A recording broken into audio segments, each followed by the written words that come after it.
ito yung enclosure ng OBT natin. Kung na-remember nyo last time, ito yung na-rehouse ko kasi maraming langgam. Ngayon, dito sa bagong ginawa kong hide, ayan, napakaraming langgam.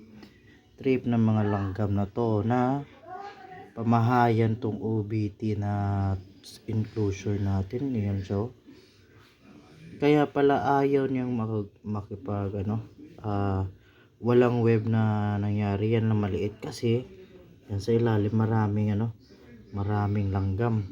So ngayon kunin natin tong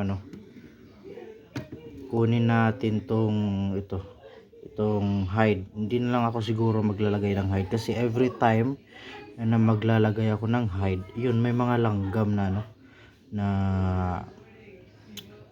namamahay dito. Delikado din para sa kanya. So kunin natin tong hide. Kita ko sa inyo. Yan. Kita nyo kung gaano karami. Ayan. Darami. Karaming langgam dyan na namahay. Pambirang yan. Ayan. Nandyan sila sa substrate. So ngayon hindi ko muna to ma-rehouse. Yan. Hintayin ko lang lumabas to. So nandito na yung mga nila. Lang natin to. Itatapo Kita nyo naglabasan na. Takpan natin to kasi word to na tarantula, bolty to. So takpan natin. Hintayin na natin. Lagay lang natin dito. Hintayin lang natin to lumabas.